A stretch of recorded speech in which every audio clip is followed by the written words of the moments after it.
Hello, hello, hello, and I'm doing a film review. Yes, it's Doctor Strange. Did the unboxing the other day. Some people said, "Oh, do tell us what you thought." I like films, you know me. I'm fairly easygoing with movies. I'll sit and watch any old rubbish. But you know, yeah, Doctor Strange was one I was actually looking forward to because back in when I were wee lad, back in the 1970s, I used to get the odd copy of Doctor Strange, the actual comic book, and I was bamboozled by it. It was one of those. It was very strange, hence the title. Again, it's kind of a bit of a throwback to the 60s and, you know, the counterculture. It kind of came out of that, you know, with Eastern mysticism and chakras and, you know, chiming balls. That's just the way I walk. But yeah, it kind of came out of that. So yeah, reading these comics in the 70s, it was pretty weird stuff. But I used to like it because it was a different part of the Marvel universe. You know, Spider-Man had his hang-ups about, you know, Mary Jane and whatnot, whereas Doctor Strange was dealing with, you know, denizens of, you know, of other dimensions. So yeah, very different. And again, it was very different to Fantastic Four and things like that, which I used to read. But there was always a crossover as well. There was, you know, these magazines crossed over and the characters knew each other, which was kind of curious. So when I heard that they were making Doctor Strange, I was like, yes. And I said in my unboxing, I was hoping that Joaquin Phoenix might get the role because he's suitably, you know, left field. And again, he's kind of, if you've read the comic books, you'd kind of understand why I wanted him over Benedict Cumberbatch. I have no issue. I mean, Benedict Cumberbatch does a great job of it. Though I would have preferred it if he'd have played it as an Englishman. Stephen Strange as English rather than American. That would have made it even more interesting as a character. You know, just slightly alter it somewhat so that he's maybe, you know, a very uptight, arrogant Englishman who finds mysticism. You know, bring it into the modern day. I'd have liked to have seen that rather than it being American and him doing an accent. But that's just me, you know, playing with the genre. And they do play with the genre because they have Tilda Swinton playing the Master Sorcerer Supreme. And a lot of people got upset about that because they say they were, whitewashing? No. What they're trying to do is they're trying to get more female characters into the Marvel Universe because it's male-dominated. You know, let's face it. Black Widow, it's been in all those films, hasn't had her own movie yet. That's not fair, is it? We want to see more Scarlett Johansson, you know, getting men's head between her thighs and snapping them. That's what we want to see. But no, I had no problem with Tilda Swinton playing the Sorcerer Supreme, and she's really good in it. I thought she was really good, and again, it brings an otherworldly gravitas. Now, I'm going to bring Doctor Who in here. A lot of people say, "Oh, who should be the next Doctor Who?" Tilda Swinton. I'm going to say it. That's it. I want her playing an androgynous Doctor Who. Okay, female actress, but they never discuss the gender of the Doctor. Because I tell you, Tilda Swinton could do it. She's got that otherworldliness about her, and I just think she's brilliant. So yeah, and so there is what's amazing about this film is there is no fat on the bones of this. It is all action. It is bang bang bang bang bang, like, because Marvel movies are like that. They know how to hit the spot. They know how to do an origin story without it being dull and boring. And again, within 20 minutes, Strange his character is laid out. He's arrogant. You know, he's self-absorbed. He suffers. He goes on a journey, and he finds himself, you know, in Kathmandu. And all this stuff is done so well, and it's done so quickly, and it's, like I say, the script is just so tight. And just with little bits of little lines, the character is drawn, you know, large. It's very, very, very, very good.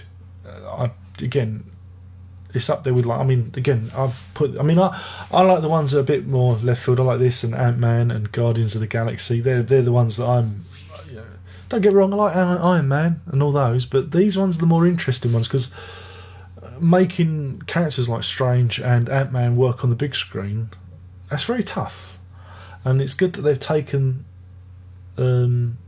these characters in a slightly different direction.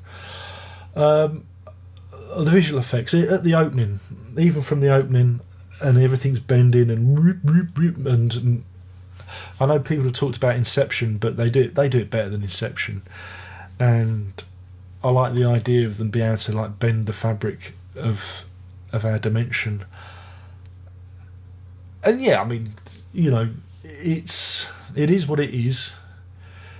Mads Mikkelsen I think he's a little bit underused. I mean, he's brilliant in it, and his monologue when he talks about the dark, you know, the dark realm or whatever it's called, and Dormammu. I was convinced. I was thinking, yeah, sign me up. Immortality, here we come. He was convincing. He had tears in his eyes and he cries, and it's like, wow, man, he really believes it. And that's that's when you get a good actor in the role. But I think he was a little bit underutilized. But of course, you know, Benedict Cumberbatch has great joy with this. He chews it up. He's wisecracking, and they get the wisecracking right. Whereas Spider-Man, I've always said that, you know, because it's the real world and he'd be flipping and flopping, and I always thought it was better that they left the wisecracking out. But he's got time to do the wisecracks, whereas I always thought Spider-Man, if he was flipping backwards, firing webs and avoiding Doc Octopus, then he wouldn't necessarily have the breath to fire a one-liner out. But it works well here. But unfortunately, they are fast. Some of the one-liners are fast that they do get lost against one of these ones that bears repeating. You've got Chiwetel Ejiofor as Mordo. I'm not saying any more because I'll spoil it, wouldn't I? You've got Rachel McAdams as the love interest. Benedict Wong, he's there. He's the librarian. Wong, the librarian. Yeah, and who else is there? Yeah, Benjamin Bratt, who I've seen from Modern Family. He was you think he's an insignificant character, but he's not. Especially if you stay around for the final scene, you realise his character is quite important. Actually, he's quite important to the furthering of the plot. Yeah, I mean, we get to travel the world. We go from London to New York to Hong Kong, Nepal. You know, it's a global movie, and I like that. I get the feeling. I like the fact that there are no boundaries. It's not small. It feels big. I love the look of it. It looked fantastic. It's probably the best Marvel film. It just looks really good. CGI was seamless. You know, the effects it was just really, really enjoyed it, and it zoomed along. It zoomed along at an amazing rate. Not that it was too fast. I think it was just plotted and paced really well. You didn't hang around. I mean, they could have spent a long time with him, you know, learning his skills and doing that whole, you know, the Matrix bit, you know, that they didn't. That was done,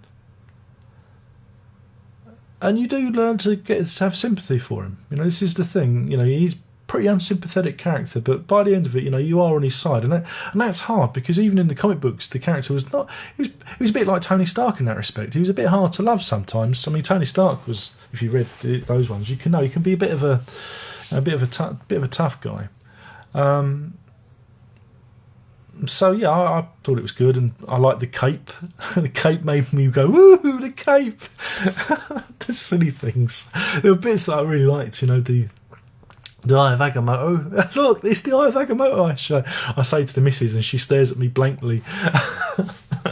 And we do get to see Dormammu at the end, and I like the idea that even though this thing is is all-encompassing evil.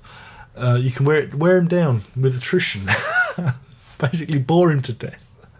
And again, that's funny. That scene is funny, and it works. But yeah, you kind of wonder if Dormammu and Doctor Strange, if they meet again in a possible sequel, how he's going to defeat him again. Is he, I don't know, going to read him a really boring book or something?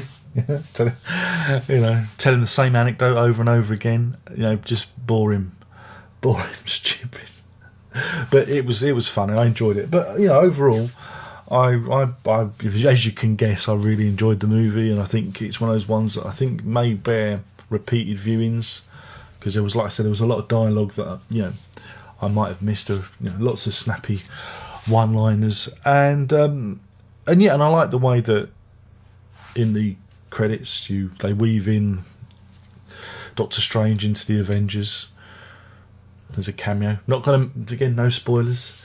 And also at the very end, it sets you up for why a certain character is his arch nemesis. Well, it was in the comic books, and here you can see how that is set up. And so, yes, it's all set up for a possible sequel. So, it's all good stuff. But no, I mean, like I said, I'm pretty easily pleased, and I like these.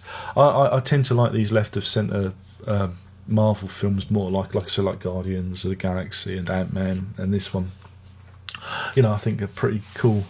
So yeah, overall, it's a 5 Dormammus out of 5. That's 5 Dormammus out of 5. I can't. Again, I was entertained, and it zipped along at a whip-cracking pace. Again, the people that work on these films, the script writers and the directors, they really know, they know the brand, and they know that. Well, it's not. I wouldn't say it's formulaic, but they become really good at what they do. It's a craft to create these Marvel films now, and you can see it there. It's like very, very tight, and yeah. I thought it was enjoyable, and yeah, damn that Cumberbatch for being so good, eh? But anyway, that's it. My name's been Darren. I've been talking about Doctor Strange, which I just recently watched on the Blu-rays. Thank you for watching. Don't forget to like this video and subscribe and all that stuff, and the Facebook and the social media and the Twitters. Don't forget all that, and I'll see you again soon. Ta-ta.